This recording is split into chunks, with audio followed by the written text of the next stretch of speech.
என்னுடைய இருதயத்துக்கு ஏற்றவன். தாவீதாக ஆண்டவருடைய இருதயத்துக்கு ஏற்றவன். பார்த்தீங்களா, அவ்விதமாக ஒரு அற்புதமான வாழ்க்கை வாழ்ந்த ஒரு மனிதன் தான் தாவீது. என்ன சொல்கிறார்? நிறைய குறிப்பு இருக்குது, நம்ம எல்லாத்தையும் பார்க்க சமயங்கள். 8ஆம் வசனத்தை கவனிக்க, 8ஆம் வசனத்தை கவனிப்போம் என்றால் அங்கு உள்ள குறிப்பு விதமாக சொல்கிறது, கர்த்தரை எப்போதும் எனக்கு முன்பாக வைத்திருக்கையான விஷயம். தாவீது விதமாக இந்த வேதம் முழுவதும் இடம்பெற்றதற்கான காரணம் அவர் ஒரு காரியத்தை செய்தார். ஆண்டவரை, கர்த்தரை எப்போதும் எனக்கு முன்பாக என்ன செஞ்சிருக்கேன்?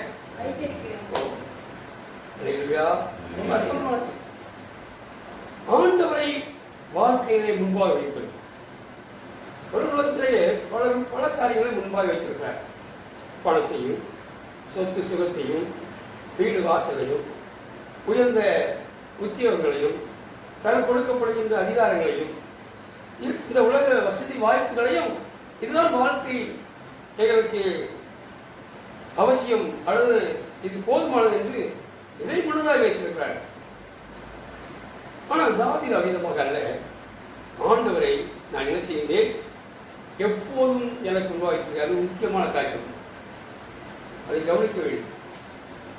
கர்த்தரை எனக்குள்ள வைத்திருக்கிறேன் என்று அல்ல, இல்லையா? அது இருந்தால் போதுமானது. கர்த்தரை எனக்குள்ள வைத்திருக்கிறேன் என்றால் போதுமானது.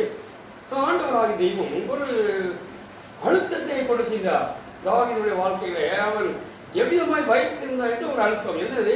எப்பொழுதும் இல்லைங்க, எப்பொழுதும். அப்படின்னா வாழ்க்கையில் துன்பத்திலும் கஷ்டங்களிலும், வேதனைகளிலும் பாடுகளிலும், உயர்விலும் தாழ்விலும், லாபமாக இருந்தாலும் நஷ்டமாக இருந்தாலும், பசியாக இருந்தாலும் பட்டினியாக இருந்தாலும், எப்போதும். ஆமே, எப்போதும். இந்த ஆண்டவருக்கு நம்முடைய வாழ்க்கையில் ஆண்டவரை பூர்ணமாக வைக்க வேண்டும் என்று விரும்புகின்றார். அவ்விதமான அவரை போதும் ஆண்டவரை வைப்போம் என்றால் ஆண்டவராக தெய்வம் நம்மை ஆசீர்வதிக்கிறவராக இருக்கின்றார். ஆண்டவராக தெய்வம் நம்மை எப்போதும் அவரை வாழ்க்கையில் வைக்க வேண்டும் என்று விரும்பினால் ஆண்டவர் நம்மை தேடி உலகத்தில் வந்தார், வந்து நம்மை ரசித்தார். என் பிள்ளைகள் எப்போதும் என்னை வாழ்க்கையில வைத்து அவர் வாழ வேண்டும். உலகத்தில் அவர்கள் பலவரை வைத்து நாம் வாழ்வோம் என்றால் அதெல்லாம் ஒரு நாள் அழிந்து போகும். உலகத்திலே வைக்கிற அனைத்தும் அழிந்து போகும். எதெல்லாம் நாம் முன்பாக வைத்து இது எனக்கு போதும் என்று யோசிக்கின்றோமோ இதெல்லாம் ஒரு நாள் அழிந்து போகும், இல்லையா? எல்லாம் அழிந்து போகும். ஆனால் அழியாத ஒன்று இந்த வேதம், அழியாத ஒன்று நம்முடைய ஆண்டவர். ஆகவே அவரை நாம் எப்போதும் இதை நாம் நினைவிலை கொள்ள வேண்டும். எப்போதுங்கிறது நாம் விட்டுவிடக்கூடாது. ஏதோ கஷ்டப்படும் போது வைப்பதல்ல, தேவை வரும்போது அவரை வைப்பதல்ல, அவசியமான நேரத்தில் ஆண்டவரை வைத்து வாழ்க்கையில எனக்கு நீர் வேண்டும் என்று சொல்வதில்லை. எப்போதும் எப்போதும் அதைத்தான் ஆண்டவர் அதையும் விரும்புகிறவராய் காணப்படுகின்றார். அந்த நிலையிலே ஆண்டவரை நாம் உண்மையாக அவரை வைத்து நாம் சேவிக்கும் போது, அவருக்கு நாம் முக்கியத்துவம் கொடுக்கும் போது ஆண்டவர்களை ஆசீர்வதிக்கிறவராக காணப்படுகிறார் என்பதை நாம் பார்க்கிறோம். தொடர்ந்து நாம் சிலருக்கு ஒரு சில குறிப்பை நாம் பார்த்து வருகின்றோம். யோவான் சுவிசேஷத்துக்கு நாம் தொடர்ந்து தியானிக்கின்றோம், இல்லையா? யோவான் சுவிசேஷத்தை நாம் தொடர்ந்து கடந்த நாட்களே யோவான் 15ஆம் அதிகாரம் இதிலிருந்து நான் ஒரு 4 குறிப்புகளை உங்களுக்கு நான் சொல்லியிருக்கேன். 17ஆம் அதிகாரத்திலிருந்து ஒரு 4 குறிப்புகளை உங்களுக்கு நான் சொல்லியிருக்கேன், இல்லையா? 15, 17 ஒரு 4 குறிப்புகளை உங்களுக்கு சின்ன சின்ன செய்தியாக உங்களுக்கு நான் சுட்டி காண்பிக்கிறேன். ஒருவேளை 8 குறிப்புகளையும் எவ்வளவு நீங்கள் மனதில் வைத்திருக்கிறது எனக்கு தெரியாது. மனதில் வைக்க வேண்டும் என்றால் உங்களுக்கு சின்ன சின்ன குறிப்பாக குட்டி குட்டி செய்தியாக உங்களுக்கு நான் அதை சொல்லியிருக்கிறேன், இல்லையா? கடந்த வாரத்தில் நாம் போய் கொண்டது ஞாபகம் இருக்கா? கடந்த நாட்கள் விட்டுருவோம். கடந்த வாரத்திலே நாம் இதை பற்றி தியானித்தோம் என்பது யாருக்கா ஞாபகம் இருக்கிறதா? அறிந்திருக்கிறீர்கள். இவர்கள் என்னை செய்திருக்கிறார்கள், அறிந்திருக்கிறார்கள். அவர்கள் நம்முடைய வாழ்க்கையில ஆண்டவரை அறிந்த அறிவு விசேஷமானது. ஆண்டவரை நாம் தெரிந்து கொள்வது அவசியமானதாக காணப்படுகிறது நாம் அறிகின்றோம். அவர் இந்த நாளில் தொடர்ந்தால் யோவான் 14ஆம் அதிகாரத்தில் ஒரு சில குறிப்புகள் நாம் பார்க்கிறோம். யோவான் 14ஆம் அதிகாரத்தில் 4 குறிப்புகள் நீங்கள் எல்லாம் ஞாபகம் வைக்க வேண்டும் என்றால் நான் விதமாக சில சில குறிப்புகளை நான் உங்களுக்கு சொல்லிக் கொள்கிறேன். யோவான் 14ஆம் அதிகாரத்தில் 4 குறிப்புகள் உங்களுக்கு தொடர்ந்து நாம் பார்க்க இருக்கிறோம்.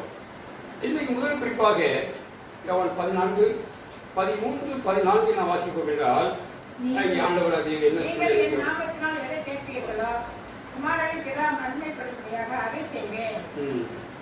அடுத்து என் நாமத்தினாலே நீங்கள்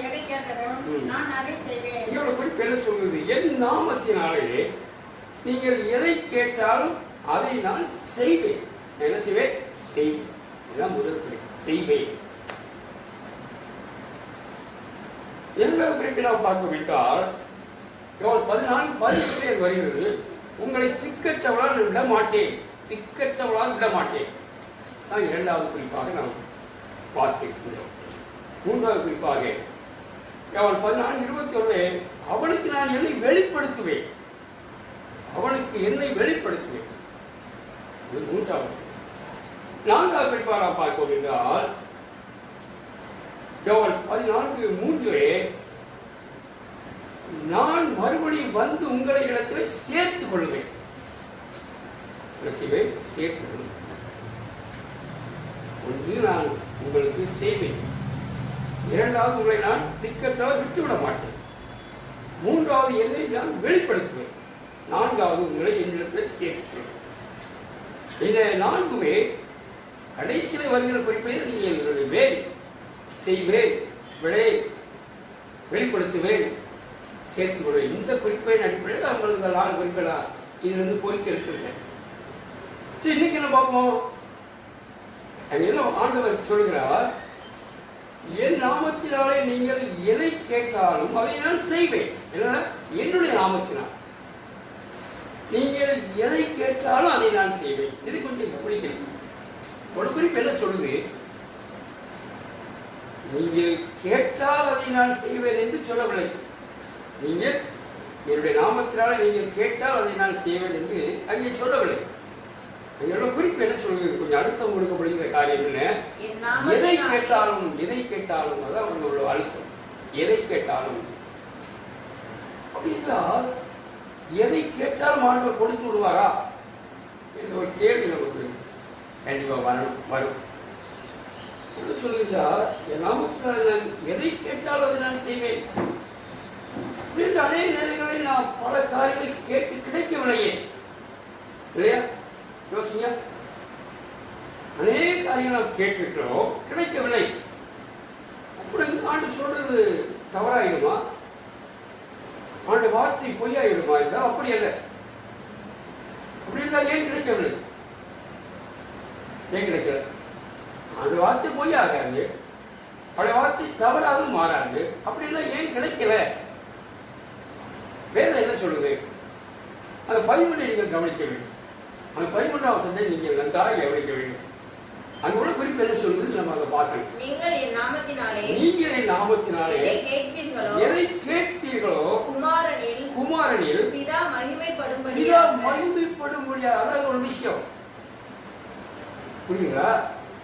ஏன் நமக்கு கிடைக்கல என்றால் குமாரனில் பிதா மகிமைப்படும்படியான காரியங்கள் கேட்கவில்லைங்கிறதா இதோட பொருளாக. வார்த்தை தவறல்ல, அவருடைய வார்த்தை பொய்யாக மாறாது. ஆனால் கேட்க நாம் தவறி இருக்கிறோம். அது கேட்க நாம் ஆண்டவர் விரும்புகின்றபடி கேட்கவில்லை, ஜபிக்கவில்லை. புரியுங்களா?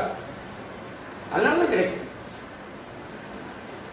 ஆண்டவர் சொல்ற பிதா மகிமைப்படும்படியாக நீங்க கேளுங்க. நீ எதை கேட்டாலும் சரி, அதன் மூலமாக பிதா மகிமைப்படுவாரா? ஒருவேளை நீங்கள் உலகத்தில் ஒரு சில பொருட்களை கேட்கலாம், வாகனம் கேட்கலாம், ஒரு சில வேலை வாய்ப்புகளை கேட்கலாம், அது ஒரு சில உயர்வுகளை நீங்கள் கேட்கலாம், உலகத்தில் சில நன்மைகளை கேட்கலாம், சில ஆசீர்வாதங்களை கேட்கலாம், நம்முடைய பிள்ளைகளுக்காக, நம்முடைய குடும்பத்துக்காக, நம்முடைய வேலை வாய்ப்புக்காக பல காரியங்கள் கேட்கலாம். கேட்பது தவறு. ஆனால் கேட்கின்ற நாம் அந்த கேட்கின்ற காரியத்தின் மூலமாக பிதா மகிமைப்படுவாரா? ஒருவேளை ஆண்டவராய் தெய்வம் நான் கேட்பதை கொடுத்து விடுவார் என்றால் அதனால அவருடைய நாமம் மகிமைப்படுமா? அது அவருடைய நாமம் அதன் மூலமாக மகிமை குறைச்சல் ஆகுமா இல்லையா? மழை நேரங்களில் நாம் கேட்பது ஆண்டுடைய மகிமை குறைச்சலுக்கு எதுவாக சில காரியங்களை கேட்டுக்கிறோம், நம்முடைய விருப்பத்தின்படி கேட்டுக்கிறோம். அதனாலதான் நம்ம கேட்கக்கூடிய காரியங்கள் கிடைக்கவில்லை என்று நாம் பார்க்கிறோம். 1 யோவான் 5ஆம் அதிகாரத்தை திருப்பி பாருங்க.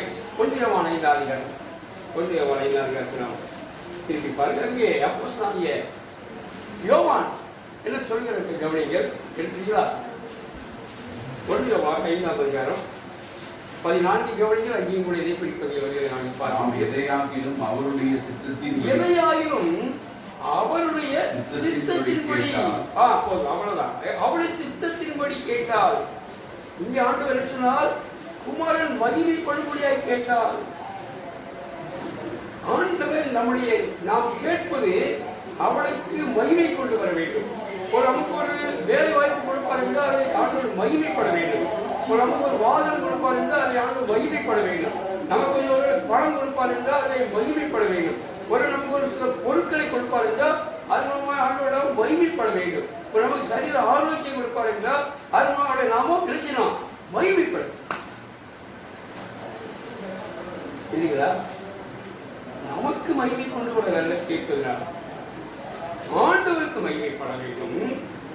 முதலாவதாக. இரண்டாவதாக வாசித்தோம், அவருடைய சித்தத்தின்படி கேட்க வேண்டும் இல்லையா? அவருடைய சித்தத்தின் நாம் எதையாகிலும் கேட்போம் என்றால் எல்லாம் அவருடைய சித்தத்தின்படி இருக்கணும். திருப்பி வாசிப்பார்.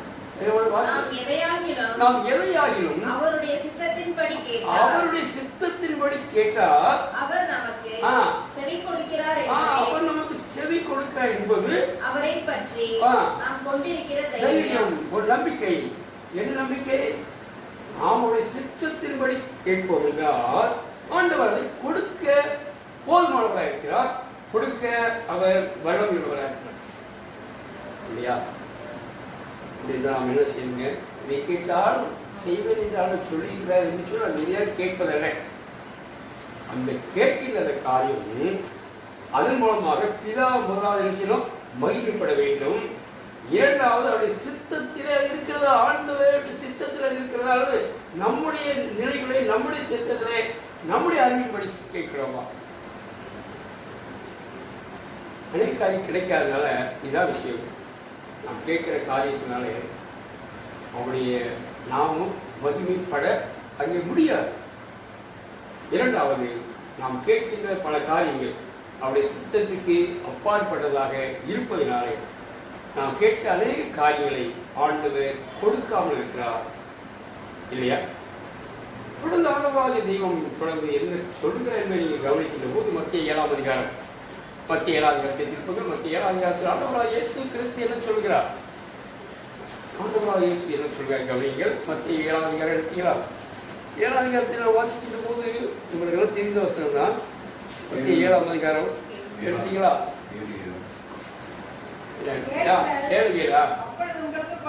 கேளுங்கள், அப்போது உங்களுக்கு என்ன செய்யப்படும்? கேளுங்கள், கேளுங்கள். ஆண்டவராகிய தெய்வம் கேளுங்கள் கொடுக்கப்படும் என்று அவர் சொல்லியிருக்கார். அப்படின்றால் கேளுங்கள் என்று சொல்ல ஆண்டவர் கேட்பதை கொடுக்காமல் இருப்பார் என்று அவருக்கு கொடுக்காமல் இருக்க மாட்டார். அவர் நம்மை ஏமாற்றுகிறவர் அல்ல. புரியுதுங்களா? உலகத்தில் ஒரு வேளை கேளுங்கன்னு சொல்லிட்டு அவங்க கேட்ட தரமாட்டாங்க இல்லைங்களா? கேட்க செலவு. ஆனால் அப்படி ஆண்டவராகிய தெய்வம் கேளுங்கள் என்று சொல்லிவிட்டு நம்மை கொடுக்காமல் நம்ம ஏமாற்றி விடுகிறவர் அல்ல. ஆனால் கேட்கிறவங்க ஒன்றை புரிஞ்சு கேட்கணும். கேட்கிற பேசலாம் புரிஞ்சு கேட்கணும். எதையாவது நீங்க பாட்டு கேட்கக்கூடாது. ரெண்டு குறிப்பு என்ன? ஒன்று, கேட்பதினாலே ஆண்டவர் நமக்கு நாம் கேட்கிற காரியத்தை ஆண்டவர் கொடுப்பதினாலே அவர் மகிமைப்படுவாரா? நாம் கேட்கிற காரியம் அவர் மகிமை கொண்டு வருமா? அது நாம் கேட்கிற காரியம் அவருடைய சித்தத்தில் மையத்தில் இருக்கிறதா?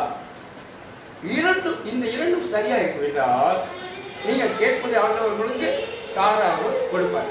இல்லை என்றால் கடைசியாக கிடைக்காது. சரிதானா? அது அன்பான சகோதர சகோதரனுடைய வாழ்க்கையிலே ஆண்டவர் சொல்கிறார், நாமத்தினாலே நீங்கள் எதை கேட்டாலும் உங்களுக்கு நான் என்ன செய்ய ஆயத்தமாக இருக்கிறேன். கொடுக்கிற ஆயத்தமாக இருக்கிறேன். ஏன்னா நீங்கள் என்னுடைய பிள்ளைகள். நம்ம யாருங்க? அவருடைய பிள்ளைகள். நம்முடைய பிள்ளைகள் நம்மகிட்ட வந்து கேட்டால் கொடுக்குறோமா இல்லையா? அப்பான்னு கேட்கும்போது பிள்ளைகள் நம்ம கொடுக்குறோம். நம்முடைய ஆண்டவர் நமக்கு பரமபிதா. நீங்கள் நான் அவருடைய பிள்ளைகள். அப்படி தானேங்க? அவருடைய பிள்ளைகளா இல்லையா? அவருடைய பிள்ளைகள். அவருடைய ரத்தத்தால் மீட்கப்பட்டவர்கள். அவருடைய ரத்தத்தால் கல்வி சுத்திகரிக்கப்பட்டவர்கள். ஆண்டவரை தெரிந்து கொண்டிருக்கிறார்.